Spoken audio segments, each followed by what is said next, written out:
بسم اللہ الرحمن الرحیم۔ اور بھائیو، یہاں ایک بات اور بتاؤں گا، جب گھر میں ماں باپ بوڑھے ہونے لگتے ہیں، بچے جوان ہونے لگتے ہیں، کمانے لگتے ہیں، اور یہ مسلسل بڑھاپے کی طرف، کمزوری کی طرف بڑھتے ہیں، خود اللہ نے کہا کہ یہ کمزور ہوں گے۔ وَمَن نُعَمِّرْهُ نُنَكِّسْهُ فِي الْخَلْقِ۔ تو بھائیو، اب وہ کچھ کام بھی نہیں کرتے، گھر میں بیٹھے ہیں، اب آپ نے ان کو عزت دینی، ان کی ایک انا ہوتی ہے، ایک حیثیت جو اب جوانی میں تھی، اگر آپ اس انا کو ختم کر دو گے نا، ان کی کسی بات کی اہمیت نہیں دی، کوئی مشورہ نہیں کیا، ان سے کوئی حیثیت نہیں دی، ایسے ہی بس چارپائی میں پڑے ہیں، کھانس رہے ہیں، بس یہ اگر کیا تو اس کی انا جب مر جاتی ہے تو وہ بھی جلدی سے مر جاتا ہے۔ وہ کہتا ہے میرے جینے کا فائدہ کیا ہے، میری حیثیت کیا ہے، میرا مقام کیا ہے۔ وہ پھر اپنی موت کی دعا مانگتا ہے کہ میں اب کس کے لیے جیوں، میرا کوئی احترام نہیں، کوئی مقام نہیں، کوئی عزت نہیں۔ اللہ کے لیے بھائیو، ان چیزوں کا خیال، اس کی انا مت ختم ہونے دو۔ وہ ڈانٹے تو سر کو جھکا دو، وہ بات کرے تو کہو آپ کی بات سر آنکھوں پر۔ تو اللہ تعالیٰ نے فرمایا وَقُلْ رَبِّ ارْحَمْهُمَا كَمَا رَبَّيَانِي صَغِيرًا۔ اور یہ جو آیتیں میں نے آپ کے سامنے پڑھی، سورہ احقاف کی بڑی پیاری آیت ہے، یہاں اللہ تعالیٰ یہ بھی، یہاں پر بھی وصیت کرتے ہیں وَوَصَّيْنَا الْإِنسَانَ بِوَالِدَيْهِ إِحْسَانًا۔ ہم نے وصیت کی ہے، سورۃ لقمان میں احسان کا ذکر نہیں کیا، یہاں احسان کا ذکر کیا ہے کہ ہم نے وصیت کی ہے انسان کو اس کے ماں باپ کے ساتھ احسان کرنے کی۔ کیوں؟ حملتہ امہ کرہا، اس کی ماں نے اس کو اٹھایا تکلیف کے ساتھ، اس کی ماں نے اسے تکلیف جھیل کر، حملہ یعنی اٹھایا اس کو، ووضعتہ کرہا، بڑی تکلیف کے ساتھ اس کو جنا، وضع حمل ہوا، وحملہ وفصالہ 30 شہرا، اور اس کا حمل اور اس کا دودھ چھڑانا، یہ سارا کچھ مل کر یہ 30 مہینے بنتے ہیں، 30 شہرا، حتی اذا بلغ اشدہ وبلغ 40 سنہ، یہاں تک کہ جب وہ اپنی طاقت کو پہنچ جاتا ہے، یعنی 18 سال سے لے کر پھر 40 سال تک یہ طاقتور ہوتا رہتا ہے۔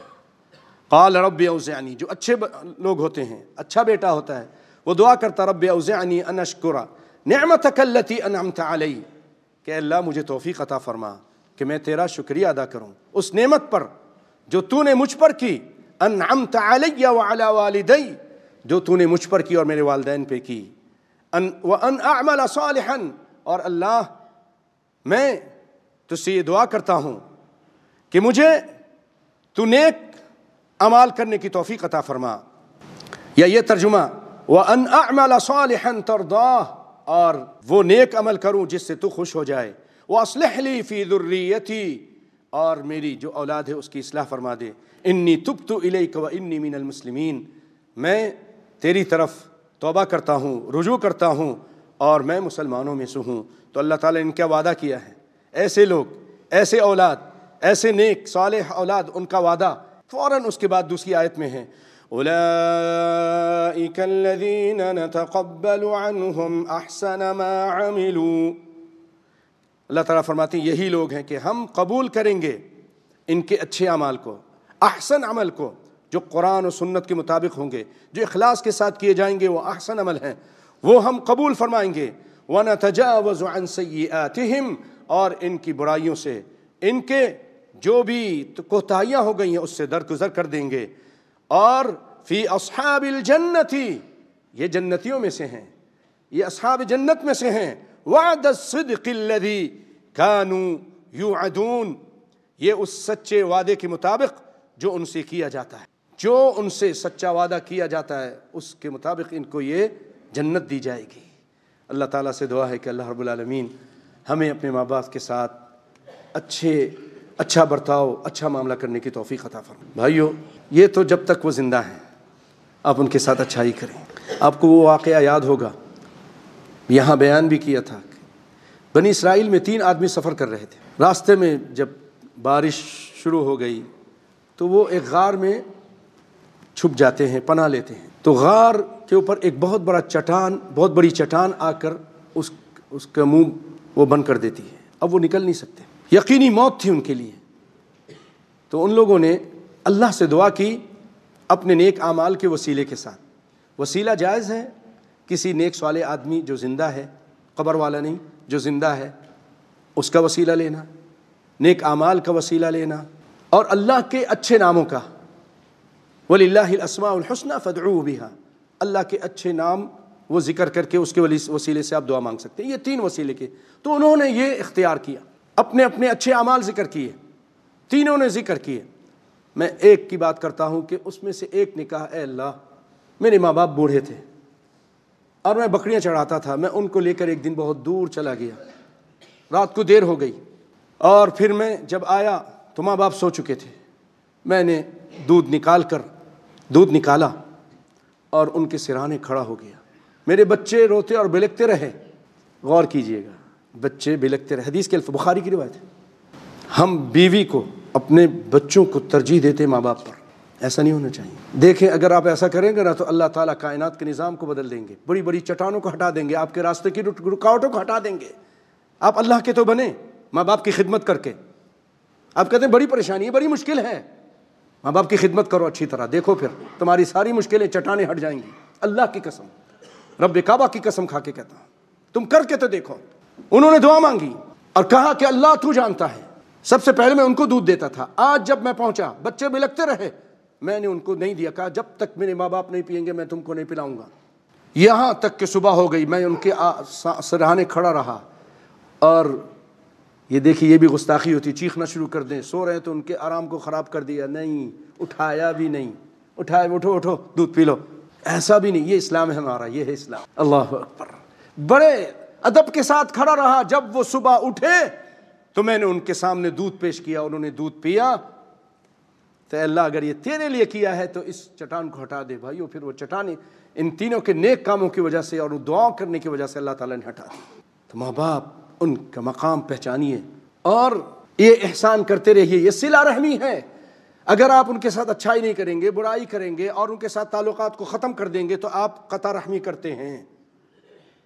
اللہ تعالیٰ نے تو دور کے رشتہ دار, ان کے ساتھ جو آپ کے رشتے میں شامل ہیں, ان کے ساتھ اگر آپ قطع تعلق کریں تو اللہ تعالیٰ نے لعنت کی ہے. اور جو اتنا قریبی رشتہ دار ہو, سب سے قریبی رشتہ ماں باپ کا ہے, جب اس کے ساتھ آپ قطع تعلق کریں گے تو اللہ کی بہت بڑی لعنت پڑتی ہے. اللہ فرماتے ہیں فَهَلْ عَصَيْتُمْ إِن تَوَلَّيْتُمْ أَن تُفْسِدُوا فِي الْأَرْضِ وَتُقَطِّعُوا أَرْحَامَكُمْ أُولَئِكَ الَّذِينَ لَعَنَهُمُ اللَّهُ فَأَصَمَّهُمْ وَأَعْمَى أَبْصَارَهُمْ. یہ لوگ ہیں ان پہ اللہ تعالیٰ اپنی لعنت کی ہے. تو یہ سب سے مضبوط رشتہ ہے اور قریبی رشتہ ہے. آپ اسی کو توڑ دیں, اسی میں قطع رحمی کریں تو پھر کتنی بڑی لعنت پڑے گی. پھر لعنت پڑتی ہے نا, ہر کام ناکام ہے, ہر چیز ہر جگہ ذلیل و خوار ہے. ماں باپ کا نافرمان ہے, ذلیل و خوار ہو رہا ہے, کہیں عزت نہیں ملتی. کافر بھی اگر اپنے ماں باپ کے ساتھ احسان کرے اللہ تعالیٰ دنیا میں اس کو اچھا بدلہ دیتا ہے. یہ مشاہدے کی بات ہے. اور مسلمان ہو کر اگر ماں باپ کے ساتھ بدتمیزی کرے اور ظلم ستم کرے تو اللہ تعالیٰ اس مسلمان کو ذلیل و خوار کر دیتا ہے. تو بھائیو, میں آپ کے سامنے چند چھوٹی باتیں کر کے اپنی بات کو ختم کرتا ہوں کہ آپ صلی اللہ علیہ وسلم نے, جیسے میں نے آپ کو شروع میں حدیث سنائی کہ وہ بندہ اللہ کا شکر گزار نہیں ہو سکتا جب تک وہ بندوں کا شکر گزار نہ ہو. اور سب سے بڑا احسان ہمارے اوپر اللہ کے بعد کس کا ہے؟ کس کا ہے بولیے نا؟ ماں باپ کا. تو اس کا شکریہ ادا کرنا ہے کہ نہیں ہے؟ شکریہ ادا کرنا ہے. ان کا خیال رکھنا, ان کی خدمت کرنا, ان کے سامنے بے ادبی نہیں کرنا, یہ ساری چیز شکریہ میں شامل ہیں. صرف منہ سے شکریہ ادا کر دیا اور کارڈ بھیج دیا, یہ شکریہ نہیں ہے. یہ تو ڈرامے بازی ہے, بدتمیزی ہے, یہ دکھ ہے. اور سنیے, آپ صلی اللہ علیہ وسلم فرماتے ہیں من استعاذ باللہ فاعیذو, جو تم سے پناہ مانگے اس کو پناہ دو. ومن سأل باللہ فاعطو, اور جو تم سے اللہ کے نام پہ مانگے اس کو دے دو. کوئی بھی حد دے دو. اللہ کے نام پہ مانگا ہے نا, اس کی نام کی لاج رکھو, دے دو. اور اس کو بھی یہ کہا ہے کہ اگر تجھے حاجت نہیں ہے تو نہ مانگ, ورنہ قیامت کے دن تیرے چہرے پہ گوشت نہیں ہوگا. اس کو بھی منع کیا ہے. اور یہاں یہ کہا ہے اللہ کی نام کی لاج رکھتے ہوئے اگر کوئی شخص مانگتا ہے اس کو دے دو. ومن اتا الیکم معروفا فکافئو، اگر تمہارے ساتھ کوئی اچھائی کرے تو تم اس کا اچھا بدلہ دو. کوئی آپ کو گفٹ دیتا ہے آپ بھی اس کو گفٹ دیجیے. کوئی بھی آپ کے ساتھ احسان کرتا ہے آپ کوشش کیجئے. فَإِن لَمْ تَجِدُوا فَادْعُوا لَهُ، اگر تمہارے پاس نہیں ہے، اس نے کوئی اچھائی کی، آپ کے پاس نہیں ہے کہ آپ اس کے ساتھ گفٹ دے سکیں، کچھ اور معاملہ کر سکیں، کوئی اچھائی کر سکیں، تو اس کے لیے دعا کر دیں. اس کے لیے کیا کریں؟ دعا کریں. حَتَّى يَعْلَمَ أَنَّهُ قَدْ كَافَأْتُمُوهُ، اس قدر دعا کرو کہ تم کو پھر احساس ہو جائے کہ میں نے اس کا بدلہ دے دیا. اللہ سے دعائیں کرتے ہیں، کئی دن تک دعائیں، تہجد میں اٹھ کے دعائیں، نمازوں میں دعائیں، اللہ اس بندے کو یہ کر دے، یا اللہ اس بندے کو خوشحال رکھ، یا اللہ یا اللہ. صرف اس کے سامنے نہیں، اس کے پیچھے بھی، جس نے آپ کے ساتھ احسان کیا. تو سب سے زیادہ احسان تو ماں باپ کا ہے نا. ساری زندگی بھائیو تم دعائیں کرتے رہو، اللہ کی قسم پھر بھی وہ جو حق ہے ادا نہیں ہوگا. حق تو یہ ہے کہ حق ادا نہ ہوا. اور آپ صلی اللہ علیہ وسلم فرماتے ہیں من صنع الیہ معروف فقال لصاحبہ جزاک اللہ خیرا، کسی کے ساتھ کوئی اچھائی کی گئی اور وہ یہ کہتا ہے، کسی کے ساتھ اچھائی کی گئی، ایک عام بات ہے، اور وہ اس کو کہتا ہے جزاک اللہ خیرا، کہ اللہ تعالیٰ آپ کو جزائے خیر دے. فقد ابلغ فی الثناء، فقد ابلغ فی الثناء، اس نے اس کی ثنا کرنے میں، اس کی تعریف کرنے میں بہت ہی مبالغہ کر دیا، بہت اچھی طرح اس کے لیے دعا کی کہ جزاک اللہ خیرا. اسی لیے ابو ہریرہ رضی اللہ تعالیٰ عنہ، ان کی ماں بوڑھی ہو چکی تھی اور ان کی خدمت کرتے تھے، ہر طرح سے خدمت کرتے تھے، اور اس کو کہتے تھے کہ جزاک اللہ خیرا، امی اللہ آپ کو جزائے خیر عطا فرمائے. ہمیشہ خدمت کرتے رہے ابو ہریرہ رضی اللہ تعالیٰ. میں اسی پہ اکتفا کرتا ہوں اور اللہ سے دعا کرتا ہوں کہ اللہ رب العالمین ہمیں ماں باپ کے ساتھ عزت و احترام اور ان کی خدمت بہت اچھی طرح کرنے کی توفیق عطا فرمائے. اور بھائیو جن کے ماں باپ فوت ہو چکے ہیں اور وہ دنیا میں انہوں نے کچھ کوتاہی کی یا کسی نے اچھائی کی لیکن اب نہیں ہے، دل کرتا ہے، تو آپ ان کے لیے کثرت کے ساتھ دعا کیجیے. آپ ان کے لیے ابھی جب بھی نماز پڑھتے ہیں اپنے لیے دعا کیجیے، اپنے ماں باپ کے لیے دعا کیجیے، اپنے اولاد کے لیے جب دعا کرتے ہیں. آپ دیکھیں ابراہیم علیہ السلام کو، ابراہیم علیہ السلام نے وعدہ کیا تھا کہ میں اپنے باپ سے وعدہ کیا تھا تمہارے لیے دعا مانگتا رہوں گا. وہ دعا مانگتے رہے، اپنے باپ کے لیے دعا مانگتے رہے. قرآن پاک میں سورہ ابراہیم میں آخری صفحے سے پہلے جو ابراہیم علیہ السلام کی دعائیں نقل ہے نا، اس میں ایک پیاری دعا یہ بھی ہے. وہ کہتے تھے اپنے بچوں کے لیے دعا کی، پہلے ان کے لیے رزق کی دعا کی کہ ان کو وارزقہم من الثمرات، اور جا کے آخر میں دعا کی رب اجعلنی مقیم الصلاة ومن ذریتی ربنا وتقبل دعاء. اے اللہ مجھے بھی، ابراہیم علیہ السلام کہہ رہے ہیں مجھے بھی، اللہ اکبر، وہ بھی دعا مانگ رہے اپنے لیے.